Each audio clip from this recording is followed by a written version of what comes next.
जय हिंद दोस्तों।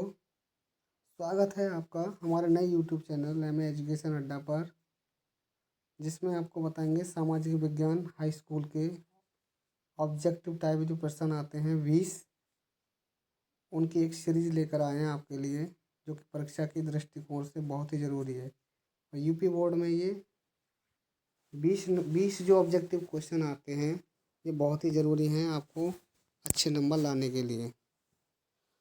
तो शुरुआत करते हैं हम अपने पहले क्वेश्चन से। मेजनी का संबंध किस संगठन से था? तो मेजनी का जो संबंध था, मेजनी का संबंध जो था वो कार्बोनरी संगठन से था। कार्बोनरी संगठन से था और ये मेजनी इटली का था। तो सही आंसर जो होगा हमारा option number B correct answer है। मेजनी का जो संबंध था किससे था? कार्बोनरी संगठन से। देर न करते हुए बढ़ते हैं अगले क्वेश्चन पर। तो अगला क्वेश्चन है हमारा, इटली एवं जर्मनी के एकीकरण, इटली एवं जर्मनी के एकीकरण के विरुद्ध निम्न में कौन सा देश था? तो इटली एवं जर्मनी के एकीकरण के विरुद्ध में ऑस्ट्रिया एक देश था जो सबसे ज़्यादा विरोध में रहता था।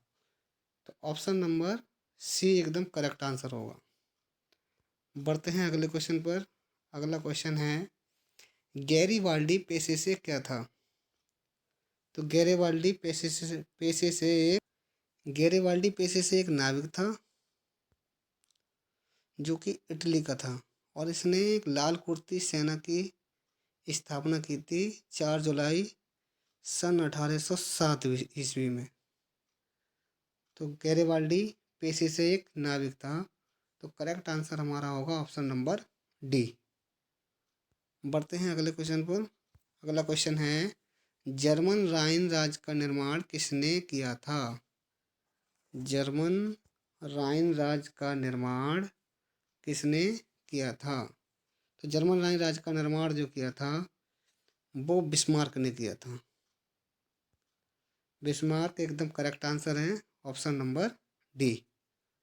बढ़ते हैं अगले क्वेश्चन पर। अगला क्वेश्चन है, रक्त एवं लौह की नीति का अवलंबन किसने किया था? तो रक्त एवं लौह की नीति का अवलंबन जो किया था वो बिस्मार्क ने किया था। क्योंकि मेजनी कहाँ का था? इटली का। हिटलर था जर्मनी का। और बिस्मार्क बिस्मार्क ने रक्त एवं लौह की नीति का अपनाया था। तो ऑप्शन नंबर सी एकदम करेक्ट आंसर है। बढ़ते हैं अगले क्वेश्चन पर। अगला क्वेश्चन है, फ्रैंकफर्ट की संधि कब हुई थी? फ्रैंकफर्ट की संधि कब हुई थी? तो फ्रैंकफर्ट की संधि जो हुई थी सन 1870 ईस्वी में। Option number C correct answer है। बढ़ते हैं अगले क्वेश्चन पर। अगला क्वेश्चन है, नेपल्स की क्रांति कब हुई थी? नेपल्स की क्रांति कब हुई थी? तो नेपल्स की जो क्रांति हुई थी, नेपल्स की क्रांति हुई थी 1821 में। Option number B correct answer है। बढ़ते हैं अगले क्वेश्चन पर। यूनान को एक स्वतंत्र राष्ट्र घोषित किया गया था। तो यूनान को एक स्वतंत्र राष्ट्र जो था वो 1830 ईस्वी में घोषित किया गया था। ऑप्शन नंबर डी एकदम करेक्ट आंसर है। सही आंसर है हमारा 1830। बढ़ते हैं अगले क्वेश्चन पर। अगला क्वेश्चन है, एड्रियानोपल की संधि कब हुई थी? एड्रियानोपल की जो संधि हुई थी सन 1829 में। Option number B correct answer है। बढ़ते हैं अगले क्वेश्चन पर। एड्रियानोपल की संधि किन दो देशों के बीच हुई थी? एड्रियानोपल की संधि किन दो देशों के बीच हुई थी? तो एड्रियानोपल की संधि हुई थी तुर्की और रूस। ऑप्शन नंबर ए सही आंसर होगा इसका। बढ़ते हैं अगले क्वेश्चन पर। अगला क्वेश्चन है, सेडोन का युद्ध किन के बीच हुआ था? सेडोन का युद्ध किन दो देशों के बीच हुआ था? सेडोन का जो युद्ध हुआ था फ्रांस और प्रसा, ऑप्शन नंबर सी। ये हुआ था 1 सितंबर सन 1870 ईस्वी में। तो सेडोन का युद्ध फ्रांस और प्रसा के बीच हुआ था, तो ऑप्शन नंबर सी एकदम सही आंसर होगा। बढ़ते हैं अगले क्वेश्चन पर। अगला क्वेश्चन है हमारा, सन 1870 में फ्रांस और प्रसा के बीच युद्ध कहाँ हुआ था? तो फ्रांस और प्रसा के बीच में जो युद्ध हुआ था वो सेडोन में हुआ था। कहाँ पर? सेडोन, ऑप्शन नंबर ए एकदम सही आंसर है। बढ़ते हैं अगले क्वेश्चन पर। युवा इटली संस्था का विकास किया था। तो युवा इटली संस्था का जो विकास किया था वो किया था मेजनी ने। किसने किया था? मेजनी। मेजनी कहाँ का था? ये इटली का था। तो करेक्ट आंसर होगा हमारा ऑप्शन नंबर ए। बढ़ते हैं अगले क्वेश्चन पर। बिस्मार्क निम्न में से क्या था? तो बिस्मार्क ने क्या किया था? जर्मनी का एकीकरण किया था और इसने 39 राज्यों को एकजुट कर दिया था। इसलिए जर्मनी का वास्तविक संस्थापक जो कहा जाता है वो बिस्मार्क को कहा जाता है। और ये एक नाटककार भी था। कौन था? एक नाटककार। ऑप्शन नंबर बी एक करेक्ट आंसर है। बढ़ते हैं अगले क्वेश्चन पर। यूनानी स्वतंत्रता आंदोलन के दौरान कौन ब्रिटिश कवि शहीद हुए थे? तो इसका सही आंसर होगा option number A Lord Byron. Lord Byron जो थे एक ब्रिटिश कवि थे जो यूनानी स्वतंत्रता आंदोलन के दौरान शहीद हो गए थे। Option number A correct answer है। बढ़ते हैं अगले क्वेश्चन पर। अगला क्वेश्चन है, हंगरी की भाषा क्या थी? तो हंगरी की जो भाषा थी वो मैग्यार थी। कौन सी थी? मैग्यार। ऑप्शन नंबर बी एकदम सही आंसर है। इसमें इतालवी एक भाषा है, ये इटली में बोली जाती है। इटली में कौन सी भाषा बोली जाती है? इतालवी। और पोलिश भाषा बोली जाती है पोलैंड। नाम से ही लग रहा है पोलैंड।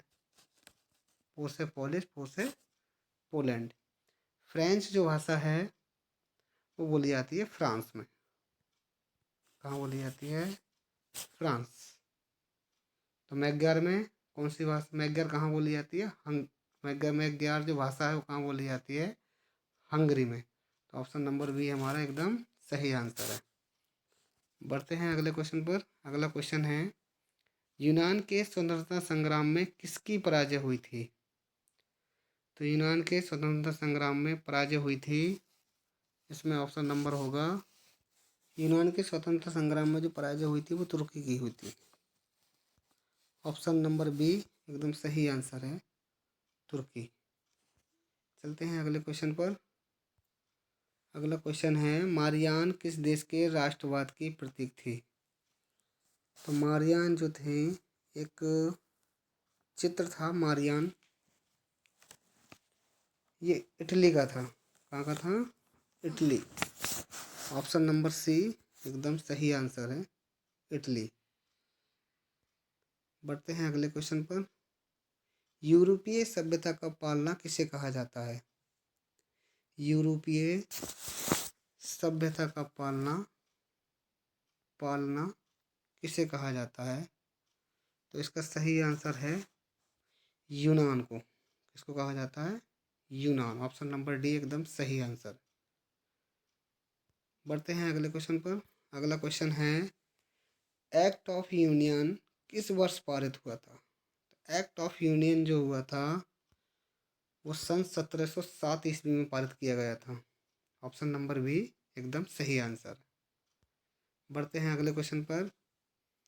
1789 की फ्रांसीसी क्रांति के समय वहाँ किस राजवंश का शासन था? 1789 की जो क्रांति हुई थी उस टाइम बुर्बो वंश का वहाँ पर शासन था। ऑप्शन नंबर सी एकदम सही आंसर है। चलते हैं अगले क्वेश्चन पर। तो 22 क्वेश्चन नंबर 22 है हमारा, नेपोलियन संहिता किस वर्ष लागू की गई थी? तो नेपोलियन संहिता जो थी, एक कानून था वहाँ पे, तो जो कि 1804 सन 1804 ईस्वी में लागू किया गया था। तो ऑप्शन नंबर डी एकदम सही आंसर होगा। बढ़ते हैं अगले क्वेश्चन पर। अगला क्वेश्चन है, जर्मनी के एकीकरण के लिए बिस्मार्क ने कितने युद्ध किए? तो जर्मनी के एकीकरण के लिए बिस्मार्क ने जो युद्ध किए थे वो 3 युद्ध किए थे। तो ऑप्शन नंबर सी सही आंसर है। चलते हैं अपने लास्ट क्वेश्चन पर। वियना कांग्रेस में कौन राष्ट्र सम्मिलित नहीं था? तो वियना कांग्रेस में रूस रूस एक जो राष्ट्र देश था वो वियना कांग्रेस में सम्मिलित नहीं हुआ था, क्योंकि ये युद्ध से पहले ही ये बाहर हो गया था। यहाँ पर अपनी क्रांति शुरू हो गई थी, इसलिए रूस वियना कांग्रेस में नहीं पहुंच पाया था। तो वियना कांग्रेस जो था एक ऑस्ट्रिया की राजधानी है वियना, वहाँ पर एक सम्मेलन हुआ था। तो वहाँ पर रूस रूस एक जो राज्य देश था वो इसमें सम्मिलित नहीं हुआ था। ऑप्शन नंबर बी एकदम सही आंसर है।